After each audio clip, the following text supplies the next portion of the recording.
Hi, Taylor. This week's story is Don't Pick Brian by Anne Harth. Don't pick Brian. He's afraid of the ball. Brian heard the whispers. His face felt warm. He shuffled his feet. Do you think that's a nice thing to say? Janie, Peter pointed. Janie skipped over to stand with Peter's team. Theo, Amy said, you're with us. Theo stood behind Amy. The group of kids waiting grew smaller. Soon, Brian stood alone. Brian, you're on Amy's team, Mr. Rich said. Do you think the teams wanted Brian on their side? Okay, listen up. We're doing something different today. Brian sighed. What now?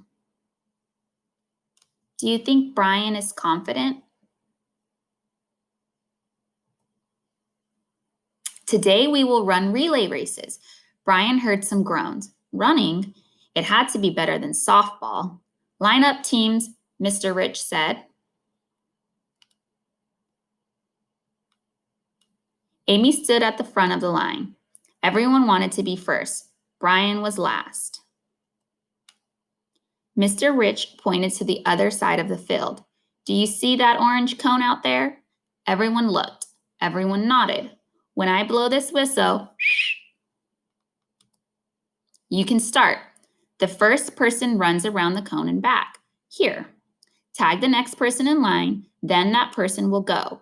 The team that finishes first wins. Mr. Rich lifted his weight. Got that? Everyone nodded. Ready? Mr. Rich raised the whistle to his lips.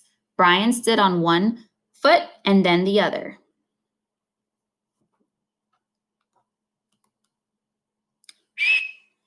Amy and Peter took off. Go, Amy! Run, Peter! Peter was faster. Who do you think's team is going to win? He raced around the cone and headed back. Amy wasn't far behind. They pounded back to the start. Peter tagged the next person. Amy tagged hers. The next two raced away. Looks like this is a close race. Brian felt his heart beat faster. There were only 5 people in front of him. Could he do this? Would he lose it for his team? Brian would run against Janie. She was fast. The kids shouted and yelled. Brian was quiet. There were only 2 people to go. Theo was in front of Brian. He was ready. Theo took off.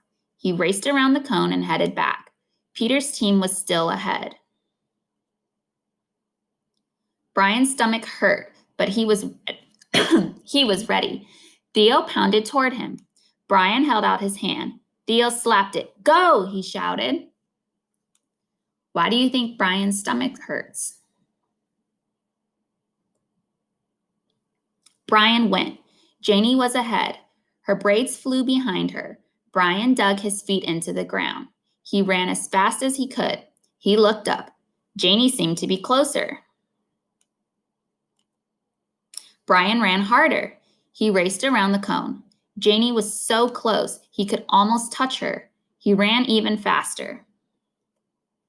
Come on, Brian, his team yelled. They cheered, they clapped. You can do it, Brian. Brian pushed harder. He passed Janie and crossed the finish line. Amy's team wins. Mr. Rich lifted his weight. Now, he said, let's mix up the teams. The kids stood together in a group. Theo and Janie are the new captains. Do you think anyone's going to make a mean comment about Brian this time? Brian stood in the middle of the group.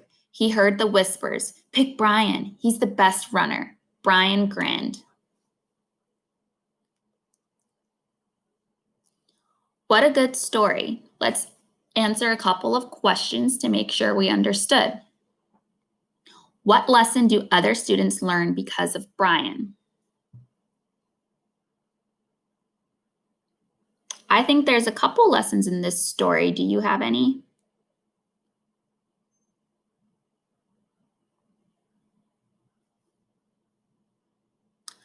I think one of them is not to say mean things to people and to realize that everyone has different strengths that they can use to be successful in life.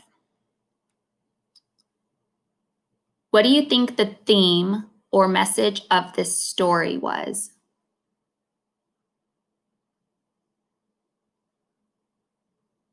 There could be several.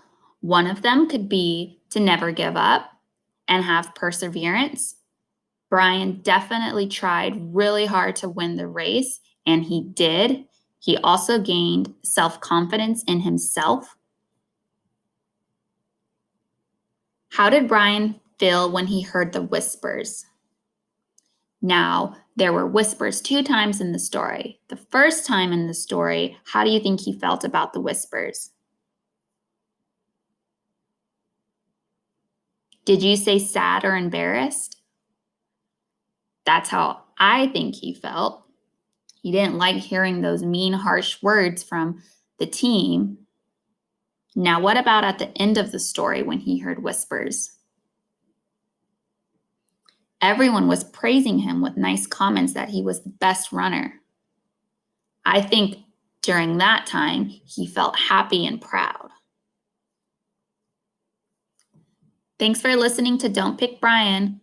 Talk to you soon to read a new story.